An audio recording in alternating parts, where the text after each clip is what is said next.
Antonio is actually the oldest winery in Los Angeles. We actually opened in 1917, but it started a little bit before that. Santo, the man with the wonderful mustache there, and his two brothers and a cousin actually left the north of Italy in 1910. For the first 7 years of their American experience, they actually worked on the railroads, and they finally got enough money to open the winery, and they did just that. And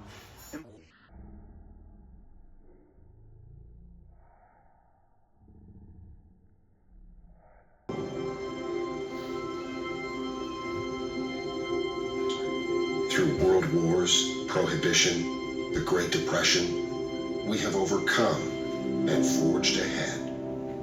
Our home is this winery, it's these vineyards, and it's these people.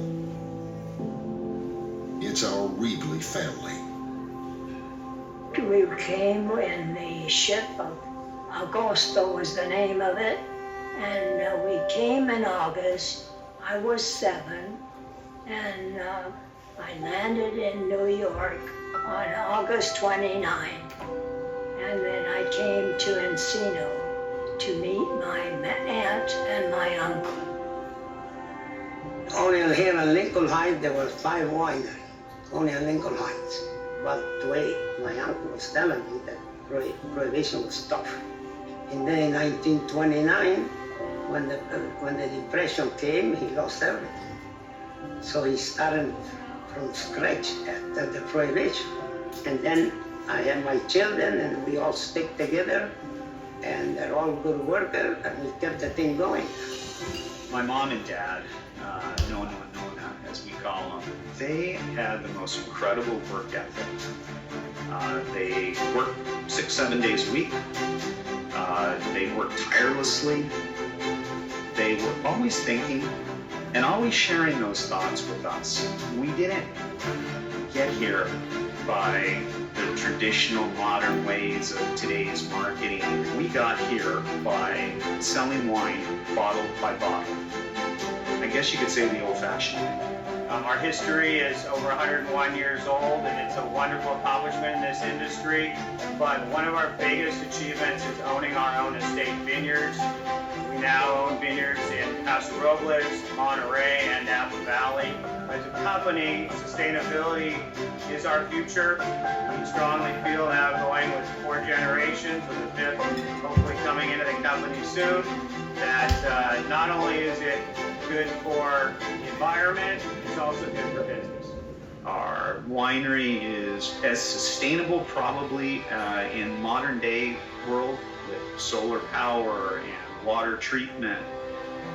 Just the amount of energy or the lack of energy that we use to make this winery run is really, really important. Wines that were made 70 years ago to varietal wines being made today, to Stella Rosa, semi-sweet wines, to, I think, the gamut. We have different customers with different needs, and that's our loyalty.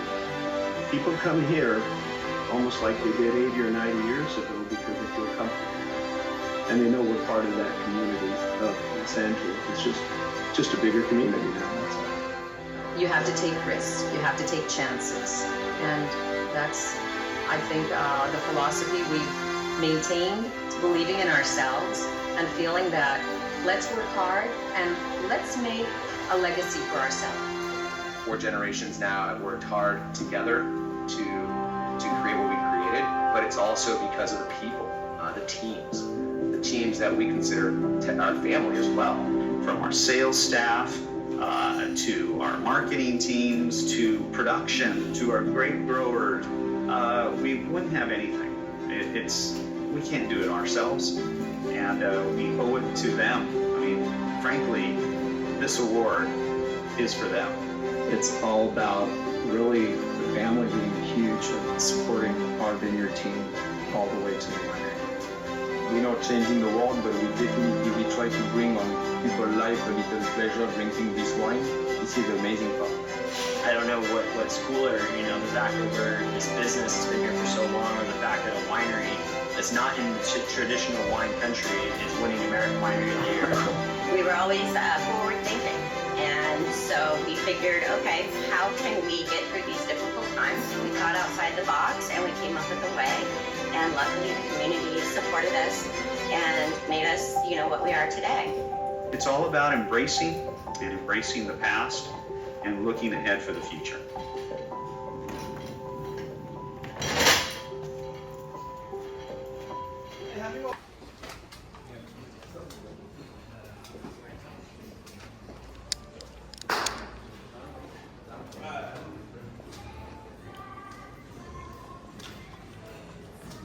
So,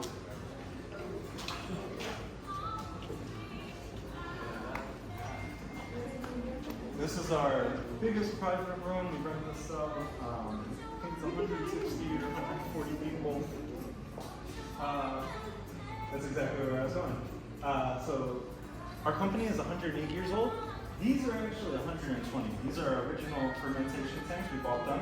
The cool thing about them is they were made before environmental protection laws were in state. These are actually made out of great sequoias. They're redwoods.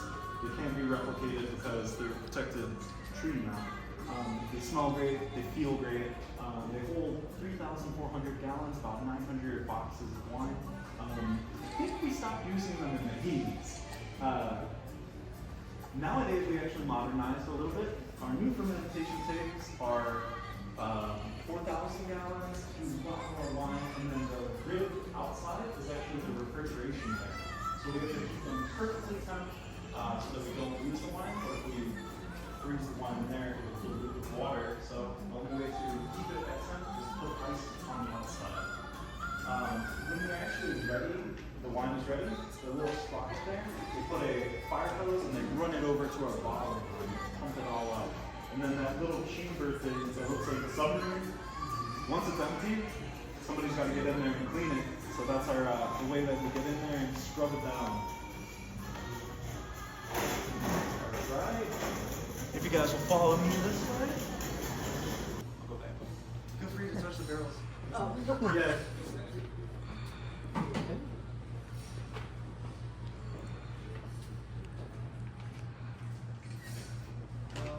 All of your classic recipes, wonderful. I love the lobster that really the pesto is great. The best sandwich.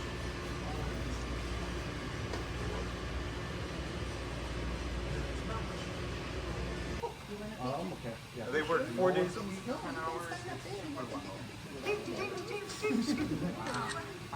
So yeah, I'll repeat it all in here. It's a quieter room in here.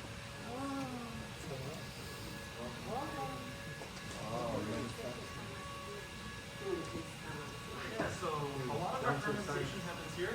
A lot of it happens up in Costa, happens in Monterey as well. The majority, about 90% of the bottling happens here. We do 4 days a week. They were 10 hours, super loud, glass on glass. I believe we can do up to 5,000 bottles a day. And as I was saying earlier, they'll take that fire hose, they pump it into these things.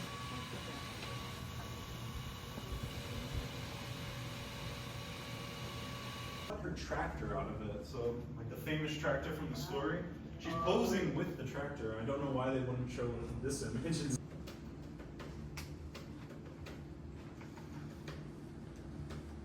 Yeah, and then I guess the very last of it, Madalena was from a farming family, so she understood soil, so she really pushed for us to.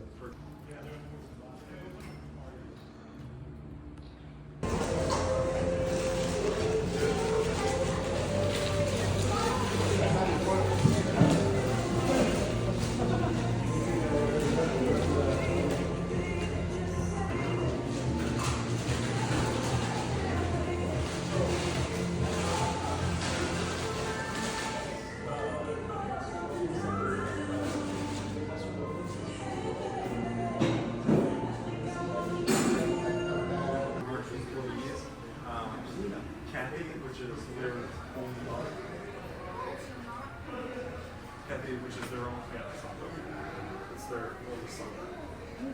Yeah. No, I'm English. Yeah. His sister Kathy, funny enough, so I said, you're gonna have a baby. She's like, oh, that's wonderful. When do you find out the sex? I was like, oh, 2 or 3 weeks. So then I get back to work, probably a month later, phone's ringing. It's for me. It's Kathy, the owner. Boss's boss. It's like, oh no, what did I do? Is it a boy or a girl? It's a month later. The fact that she remembered just a little detail about me, thousands of employees, it really does make you feel like you're a part of a family company. Like they do care. They know our names. They know our families' names. They know our schedules. They give me Sunday off so I can stay home. Yeah, no, cannot complain. I've been very, very fortunate.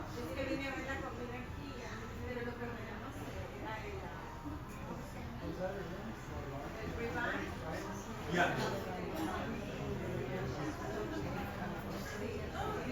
Very funny that you said that. I was closing like a month ago. I was going. Yeah. No.